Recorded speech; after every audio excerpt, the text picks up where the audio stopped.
dapat bertemu di tempat ini guna mengikuti rapat pembahasan rancangan peraturan daerah yang pertama mengenai penyelenggaraan jasa konstruksi, dan yang kedua nanti kita bahas juga rancangan peraturan tentang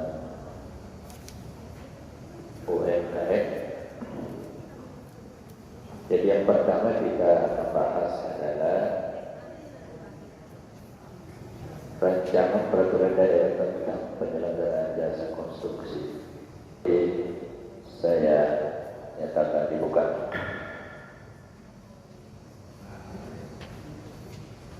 Adapun susunan acara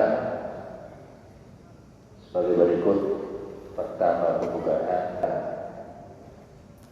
ketiga, pengantar penambahan; keempat, pembahasan; kelima, tanggapan anggota dewan; tujuh adalah penutup. Sebelum kita lanjut, saya ingin mendapatkan persetujuan dari para anggota dewan masukan tadi dapat kita setuju bersama. Terima kasih. Dan alhamdulillah konsep rencana sudah di tangan beliau masing-masing, sehingga kita tidak perlu berlama-lama. Saya persilakan saja dari Kepala Dinas PR. Saya persilakan. Yang akan hormati para konsultan serta teman-teman dari OPD. Melalui kesempatan ini perkenankan kami melihat bahwa ini adalah dokumen yang kemarin dan yang baru sekarang yang saya terima. Kali ini pada tahap awal pelaksanaan rencananya. Yang kedua belum terdaftar hari ini, dan ini yang kami bawa dari awal. Ya. Kemudian dari awal kami memang perlu dijelaskan bahwa untuk melaksanakan kewenangan penyelenggaraan pelatihan tenaga terampil, konstruksi, penyelenggaraan sistem informasi, jasa konstruksi, pemberian mesin dan seterusnya, perlu dijelaskan di sini. Jangan sampai ada penjelasan PND ini yang tidak tercover nantinya sehingga menyulitkan kita. Katakanlah misalnya di sini Ibu IC bahwa pengaturan penyelenggaraan konstruksi merupakan jaminan dalam bangsa itu dijelaskan bahwa Dinas Penanaman Modal, Pelayanan Perizinan dan Tenaga Kerja Kabupaten Batu yang selanjutnya disebut DPTK adalah perangkat daerah yang menerbitkan izin usaha jasa konstruksi. Pada kaitan bahwa sekarang mereka sudah dilakukan perubahan, rehabilitasi dan renovasi. Ya, ini 18. Kemudian di konstruksi ini jenis usaha jasa konstruksi meliputi usaha jasa konstruksi di pasal 5. Ada juga saya di sini di pasal 6. Apabila ada kesamaan pasal 6 dengan pasal 7 pasal usaha jasa konstruksi, kami masih jelaskan dari saudara konsultan. Kemudian di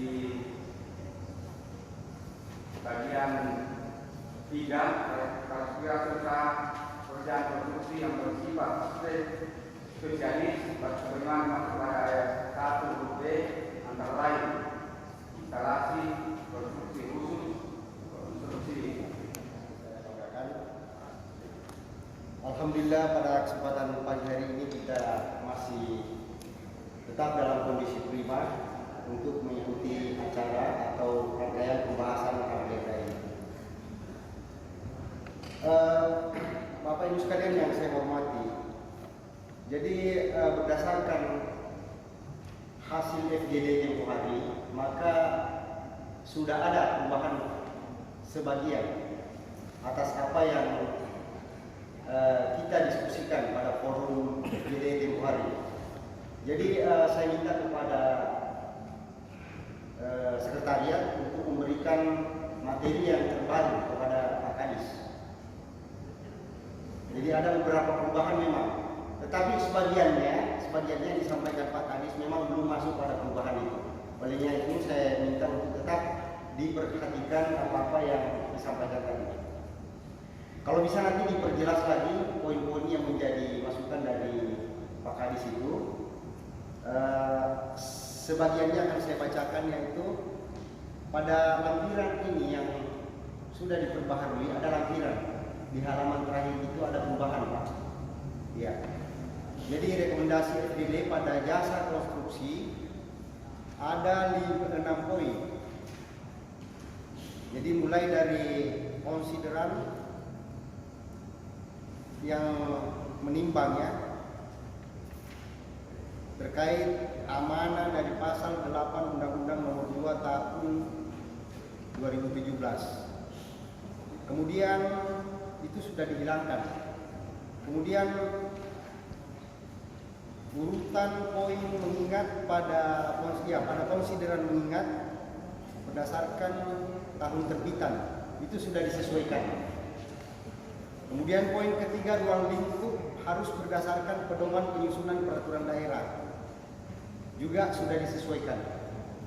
Yang keempat, masukan tentang kewajiban penyedia jasa konstruksi termasuk IMB itu diterangkan pada pasal 32 ayat 3 dalam hal konstruksi, pendirian dan atau renovasi bangunan diwajibkan memiliki IMB.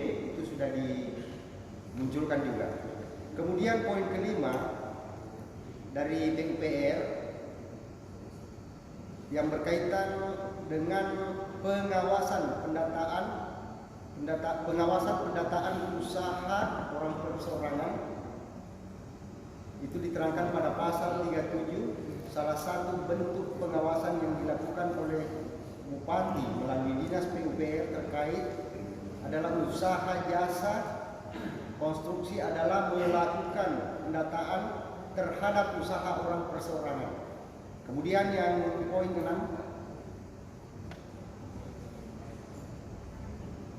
jadi ketentuan peralihan juga sudah dihilangkan. Ya, jadi sebagian tadi itu sudah dilakukan perubahan-perubahan dan penyesuaian. Namun sebagian besarnya yang disampaikan Pak Kadis tetap akan kita bahas hari ini. Terima kasih untuk sementara pimpinan. Yang pertama yang ingin saya sampaikan bahwa sebetulnya persoalan tata naskah dinas kami sudah sampaikan sebetulnya di acara FGD, cuma pas muncul tampilan ini yang belum terlihat seperti ada beberapa hal yang sangat substansial yang memang perlu kita benahi berdasarkan Undang-Undang Nomor 12 Tahun 2011 tentang pembentukan peraturan perundang-undangan. Yang pertama persoalan lambang Garuda, mestinya dia lambang berwarna emas. Kemudian kita turun lagi di bawahnya, ya harus ada bupati laku. Kemudian ada provinsi Sulawesi. Mohon izin Pak kalau bisa ditampilkan tadi di atas. Karena kami belum seperti yang disampaikan oleh Pak Kadis, kami belum menerima setelah kita sosialisasi. Nah ini belum. Kemudian ada juga kemudian setelah dengan rahmat Tuhan yang baik saya juga tidak ada bupati baru ya.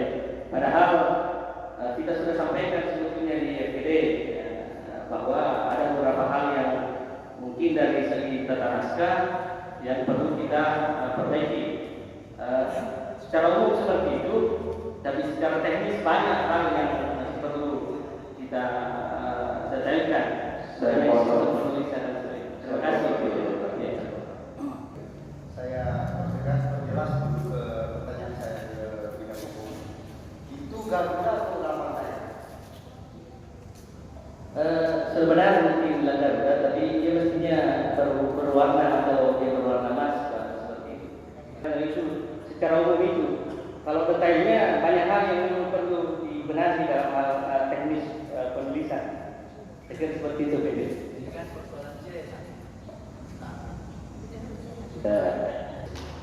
Sesuai apa yang secara khususnya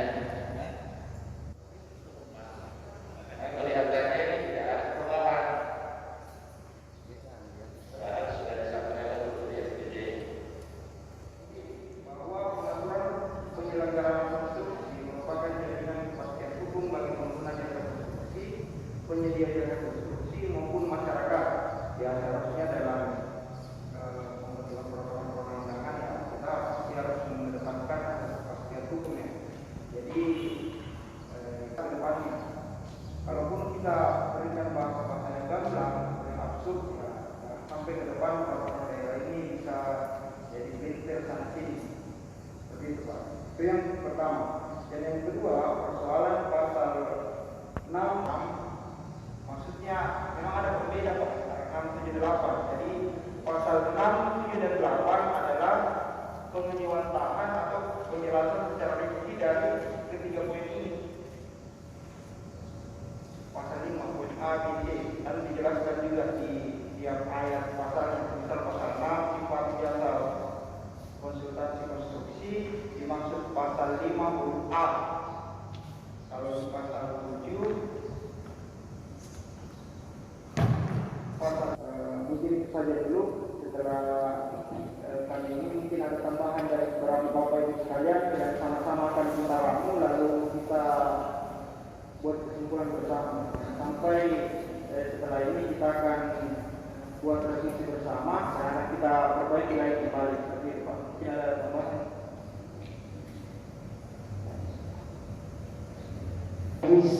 Ini kita sudah melakukan. Itulah kenapa masukan-masukan dari SKP kemarin itu yang kita jadikan lampiran. Nah, mungkin ini tidak kenapa proses waktu kita transfer mungkin mengkopi yang pertama karena memang setelah FGD kemarin semua hal-hal teknis dan kami itu kita sudah buat penyempurnaan ini bukan konsep awal lagi yang muncul di sini. Karena kalau tetap konsep awal kita harus mulai dari awal juga, koreksi lagi kembali. Padahal ini sudah dikoreksi. Jadi apa yang dipertahankan dulu, masukan itu itulah yang harus dirubah disesuaikan dengan dan tertulis di dalam konsep itu.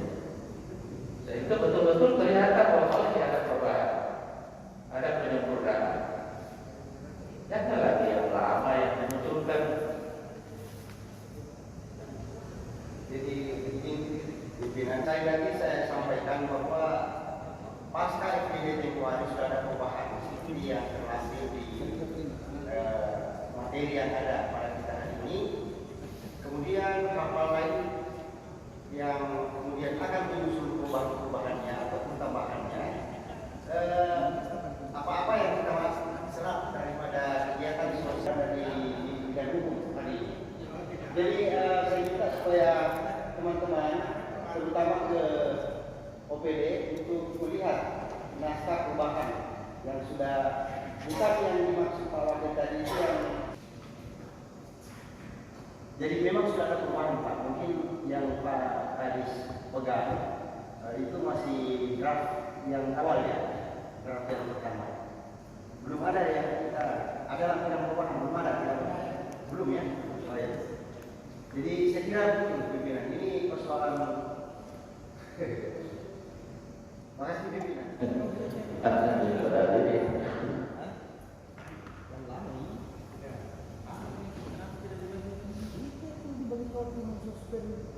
Yang jelas yang mendasari peraturan perundang-undangan itu atau peraturan daerah itu dibuat. Cuma kalau kita sepakat untuk menghapus dari penjelasan kunci ini ya, saya juga tidak punya wewenang yang lebih untuk mengintervensi. Cuman ya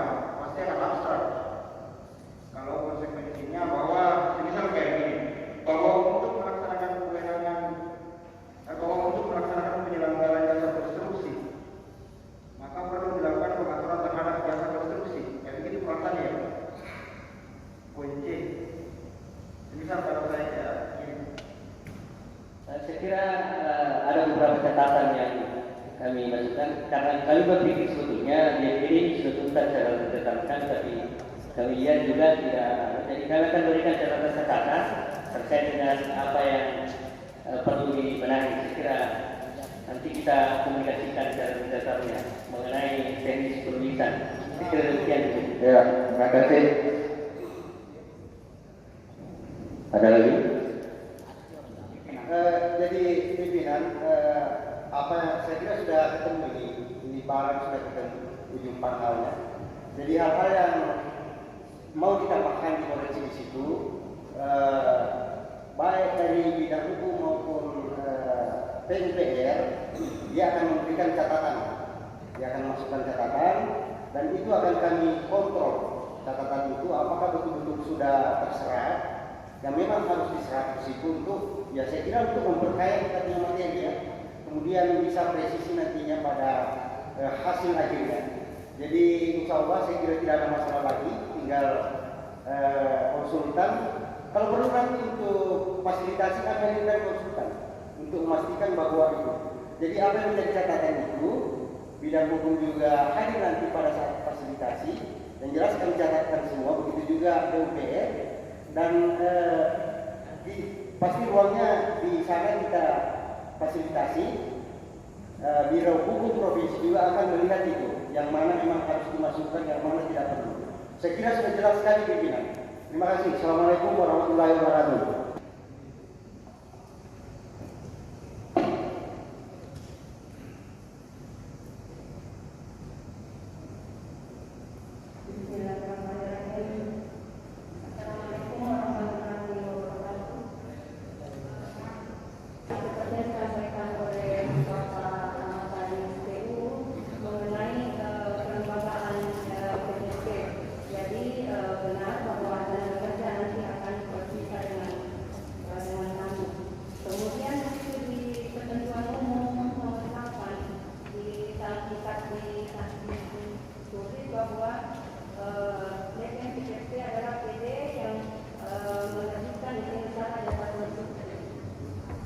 Jadi perlu kami sampaikan bahwa bukan lagi perizinan, bukan lagi DPP yang menerbitkan perizinan berusaha, semua jenis perizinan usaha sejak diberlakukannya PP nomor 5 tahun 2021 tentang penyelenggaraan perizinan berbasis itu, juga fungsinya mendampingi pemohon di dalam mengikut aplikasi. Kalau diminta, jadi DPP sekarang menyiapkan semacam kemudian yang kedua yang selanjutnya pada bab 5 tentang perizinan itu disampaikan pasal 32 persyaratan permohonan izin usaha meliputi 1 memiliki SPU, 2 memiliki SKK konstruksi, 3 memiliki NIP. Berdasarkan oleh SSBH itu, karena setiap usaha nanti persyaratan yang diupload berdasarkan resiko dan nilai investasinya. Kalau dia resiko menengah, resiko rendah, ini persyaratannya. Kalau menengah rendah atau menengah tinggi, ini persyaratannya. Kalau dia menengah tinggi, ini persyaratannya. Kami kewenangan kabupaten untuk memverifikasi data-data yang diupload. Persyaratan lainnya yang dibutuhkan berdasarkan